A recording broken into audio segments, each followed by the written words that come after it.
बसम अल्लाह अर्रहमान अर्रहीम। अल्लाह ताला ने कायनात की तख्लीक एक अजीम मकसद के तहत की है।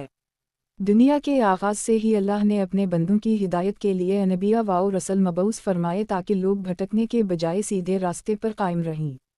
अनबिया किराम अलैहिमुस्सलाम की बासत दरअसल अल्लाह की रहमत है जो इंसानों को याद दिलाती रही कि दुनिया फ़ानी है और असल कामयाबी आखिरत की है।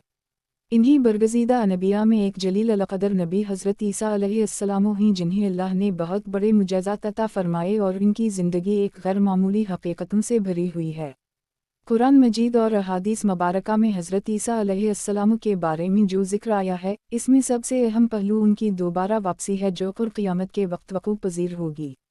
हज़रत ईसा अलैहिस्सलाम की वापसी का तज़किरा सिर्फ़ मुसलमानों के हम ही नहीं बल्कि यहूदी और ईसाई रिवायात में भी पाया जाता है, मगर इस्लाम ने सबसे ज़्यादा वाज़ेह और रोशन तौर पर इस हक़ीक़त को बयान किया है।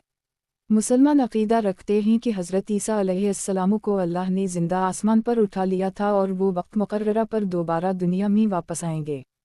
उनकी ये वापसी किसी आम इंसान की तरह नहीं बल्कि एक अजीम मकसद के तहत होगी।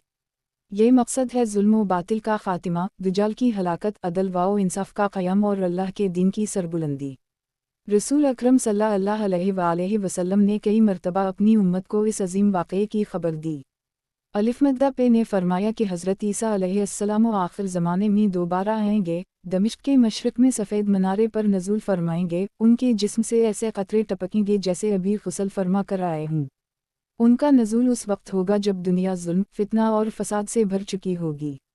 दज्जाल जैसा फितनेबाज दुनिया पर अपने जाल बिछा चुका होगा और मुसलमान एक सख्त आजमाइश से गुजर रहे होंगे। हज़रत ईसा अलैहिस्सलाम की आमद से पहले जो फितना सबसे ज़्यादा ताकतवर होगा वो दज्जाल का होगा। दज्जाल के फितने को नबी करीम सल्लल्लाहु अलैहि वसल्लम ने तमाम फितनों में सबसे बड़ा फितना करार दिया। इसकी फ़रेबकारी और ताकत ऐसी होगी कि बहुत से लोग इसके जाल में फंस जाएंगे। वो झूठे मुजज़्ज़ात दिखाएगा, बारिश बरसाएगा, ज़मीन को सब्ज़ा उगाएगा, मर्दों को ज़िंदा करने का दावा करेगा और अपने आप को खुदा कहलवाएगा, मगर दरहकीकत वो अल्लाह का सबसे बड़ा दुश्मन और झूठा होगा। ऐसे वक्त में हज़रत ईसा अलैहिस्सलाम का नज़ूल रहमत बनकर होगा।